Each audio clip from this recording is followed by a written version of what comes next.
സ്ഥിരതാമസവും ആഗ്രഹിക്കുന്ന മലയാളി കുടുംബങ്ങൾക്കും പ്രത്യേകിച്ച് H1B, L1, F1 OPT വിസകളിൽ കഴിയുന്നവർക്കും വളരെ പ്രധാനപ്പെട്ട ഒരു ഇമിഗ്രേഷൻ അപ്ഡേറ്റ് ആണ് ഇപ്പോൾ പുറത്തു വരുന്നത്. അമേരിക്കയുടെ EB-5 investor green card programme സംബന്ധിച്ച് 2026 സെപ്റ്റംബർ 30 എന്ന തീയതി വളരെ പ്രധാനപ്പെട്ടതായി മാറുകയാണ്.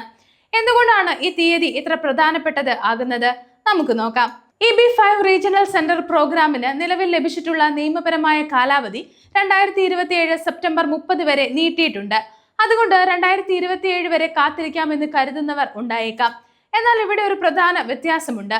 2022 EB-5 reform and integrity act പ്രകാരം 2026 സെപ്റ്റംബർ 30-നകം I-526 അപേക്ഷ സമർപ്പിക്കുന്ന നിക്ഷേപകർക്ക് പ്രത്യേക ഗ്രാൻഡ് ഫാദറിംഗ് പ്രൊട്ടക്ഷൻ ലഭിക്കും. അതായത് ഭാവിയിൽ റീജിയണൽ സെന്റർ പ്രോഗ്രാമിൽ എന്തെങ്കിലും മാറ്റമുണ്ടായാൽ ഇതിനകം സമയത്തിനുള്ളിൽ അപേക്ഷ നൽകിയവരുടെ കേസുകൾക്ക് നിയമപരമായ സംരക്ഷണം ലഭിക്കും. എന്നാൽ 2026 സെപ്റ്റംബർ 30-ന് ശേഷം അപേക്ഷിക്കുന്നവർക്ക് ഈ പ്രത്യേക ഗ്രാൻഡ് ഫാദറിംഗ് പ്രൊട്ടക്ഷൻ ലഭ്യമാകണമെന്നില്ല. അതിനാൽ EB-5 വഴി അമേരിക്കൻ ഗ്രീൻ കാർഡ് നേടാൻ ആലോചിക്കുന്നവർ ഈ തീയതി വളരെ ഗൗരവമായി കാണണം. ഇനി EB-5ന്റെ നിക്ഷേപ തുകയെക്കുറിച്ച് നോക്കാം.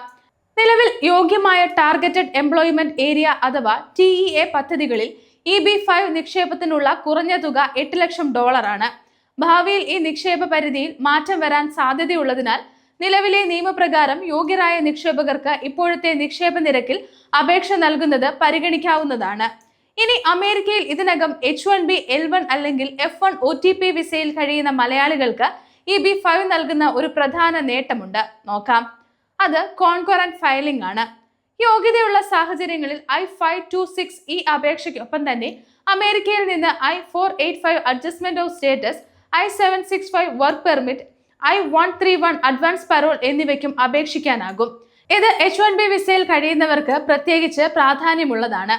കാരണം EB-5 പ്രക്രിയയിലൂടെ മുന്നോട്ട് പോകുമ്പോൾ തൊഴിൽദാതാവിനെ മാത്രം ആശ്രയിക്കുന്ന ഇമിഗ്രേഷൻ സംവിധാനത്തിൽ നിന്ന് മാറാനുള്ള ഒരു സാധ്യത ലഭിക്കും.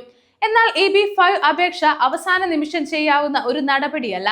നിക്ഷേപിക്കുന്ന പണം എവിടെ നിന്നാണ് ലഭിച്ചതെന്ന് തെളിയിക്കുന്ന സോഴ്സ് ഓഫ് ഫണ്ട് രേഖകൾ വളരെ പ്രധാനമാണ്.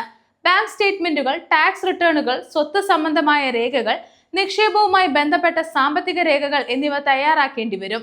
അതോടൊപ്പം USCIS ആവശ്യകതകൾ പാലിക്കുന്ന ശരിയായ റീജിയണൽ സെന്റർ പ്രൊജക്ട് തെരഞ്ഞെടുക്കുന്നതും വളരെ പ്രധാനമാണ്. അതിനാൽ തന്നെ അവസാന തീയതി അടുത്തെത്തുന്നത് വരെ കാത്തിരിക്കാതെ യോഗ്യതയുള്ള EB-5 ഇമിഗ്രേഷൻ അറ്റോർണിയോടും സാമ്പത്തിക വിദഗ്ധരോടും സംസാരിച്ച് നേരത്തെ തന്നെ തയ്യാറെടുപ്പുകൾ ആരംഭിക്കുന്നത് നല്ലതാണ്. ഒരു പ്രധാന കാര്യം കൂടി, EB-5 വഴി നിക്ഷേപം നടത്തിയാൽ ഉടൻ ഗ്രീൻ കാർഡ് ഉറപ്പാകുന്നു എന്ന് വിചാരിക്കരുത്. നിക്ഷേപം, തൊഴിൽ സൃഷ്ടി, ഫണ്ടിന്റെ നിയമപരമായ ഉറവിടം, മറ്റ് USCIS മാനദണ്ഡങ്ങൾ എന്നിവ പാലിക്കേണ്ടതുണ്ട്. അതുകൊണ്ട് EB-5 വഴി ഗ്രീൻ കാർഡ് ഉറപ്പ് എന്ന തരത്തിലുള്ള വാഗ്ദാനങ്ങൾ നൽകുന്ന ഏജന്റുമാരെ സൂക്ഷിക്കുക.